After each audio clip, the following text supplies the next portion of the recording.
एक जना के बियाह भइल बराधा तहरे खाली मेहरारू बड़ी सुंदर बिया ओकर पति बड़ी माना ताड़े ओकरा के तो वो अपने सखी से यानी हमरा से कहती है कहते कि ए सखी सबका सैया था दाल भात पर चोखा चटनी अचार मांगे ले लेकिन हमार सैया कुछ अलगे बड़े उनका कुछ अलगे फरमाइश बा का फरमाइश बा बोला का फरमाइश बा अरे बोला शर्माना क्या है शर्म क्यों आ रहा है आप जो कलाकारी यहाँ पे पेश कर रही हैं जिस गीत को आप जिस गीत के माध्यम से आप अपना परफॉर्म दे रही है तो उस गीत में आपको आना पड़ेगा तब तो मजा आएगा सही बोल रही हो ना अब कह कि का कहता है रह बोल बोलोगी तभी मैं गाऊंगी मैं तो बैठ जाऊंगी तो फिर तुम आपको सब लोग बोलेंगे क्यों नहीं बोल कहाँ की रहने वाली हो आप ठीक है यूपी की है ना मैं भी तो यूपी की हूँ खत्म बड़ी छोड़ दे उन्हीं रात ने मत जा हम अकेले ही काफी बनी जा कहती औरतिया ए सखी कि हमरा उठा के ललिया के चटनी अरे अचार जानेला कि हमर सैया मिलल दिलदार करे के अरे प्यार जानेला कि हमरा उठा के ललिया के चटनी अरे अचार जानेला हमर सैया मिलल दिलदार करे के अरे प्यार जानेला कि सुती के सहजरिया नहिया आज नहीं हम रात भर धाने कि सुती के सहजरिया नहिया आज नहीं हम रात भर धाने सैया मिलल उठ पटांगे दाल भात पचुमा मांगे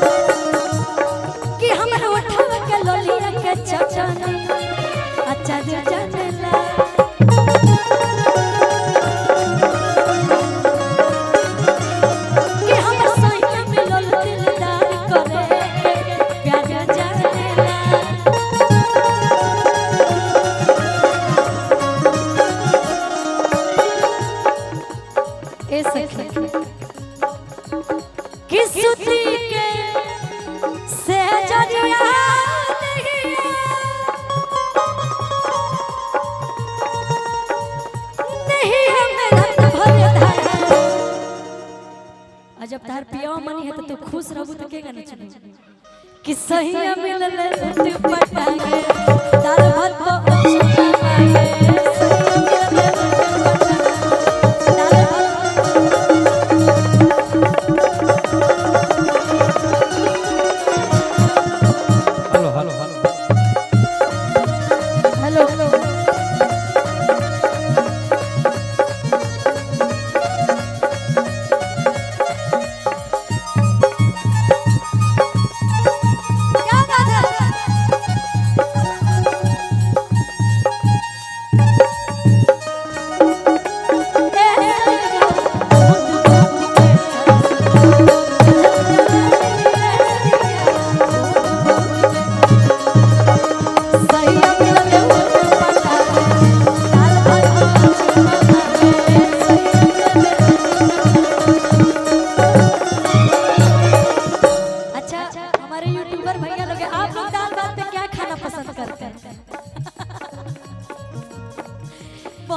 अच्छा आप लोग जिसके जिसकी शादी हो गई घर जाते होंगे तो बीवी तो खाना ला के देती होंगी। अच्छा दाल भात में क्या खाना पसंद, चटनी की चोखा की अचार? ए रवि जी मैंने आपका शादी हुआ आप मिलता है दाल भात दाल भात पे आम भी खाया जाता है, लोग बहुत लोग खाते हैं, लेकिन कहत ये का ना बताई बोलो मत बताओ कि डांटे लेना कब मारे लेना आय अपना से हमके बिसार लेना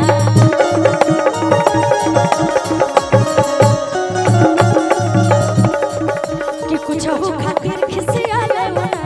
हमारा से नखरा पसार लेना।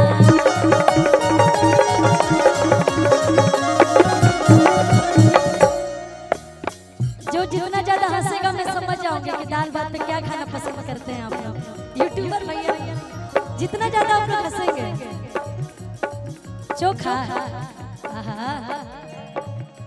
अच्छा पंकज भी आ गया, आप क्या मानते हैं बताइए, आप कोई बोल रहे हैं पंकज भी आ गया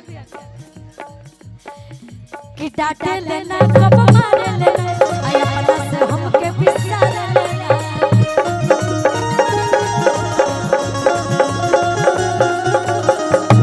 मैंने आदमी छूट गए लेकिन आप कुछ पहनिए। अच्छा सौरभ अंकल क्या खाते हैं दाल भात चटनी चोखा के अचार। आंटी बहुत अच्छे हैं, बहुत मानती हैं। कहत रे कि रहस लगवले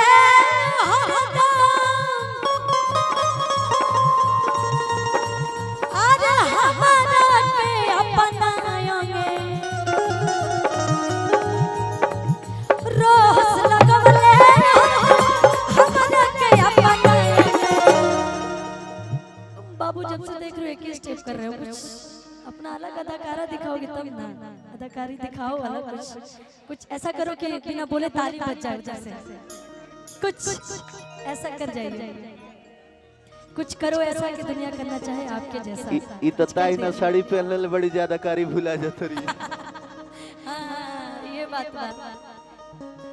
कि रहस लगवले हरदम अरे हमरा के अपनाया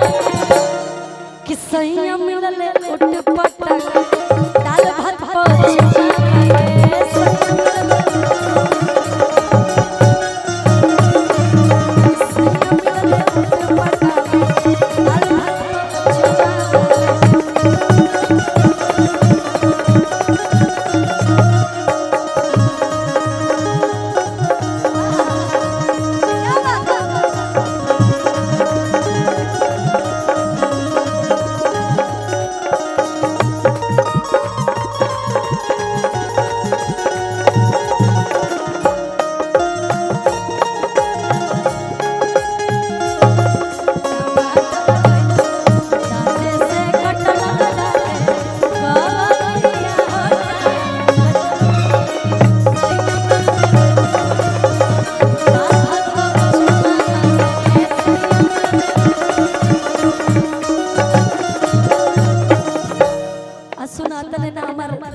कलाकारों हमें तो का करेले कि हरदम रहे रे राजे में आयो लग राजे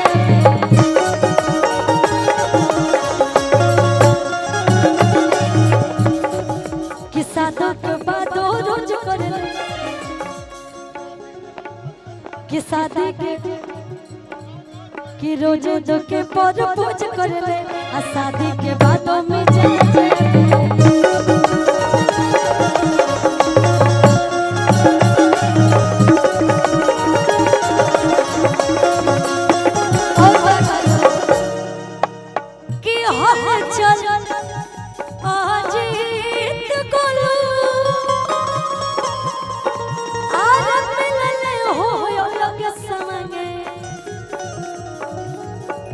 हल चल यो जीत मिलले हो ए राधा कि सैया मिलले उठ पटांगे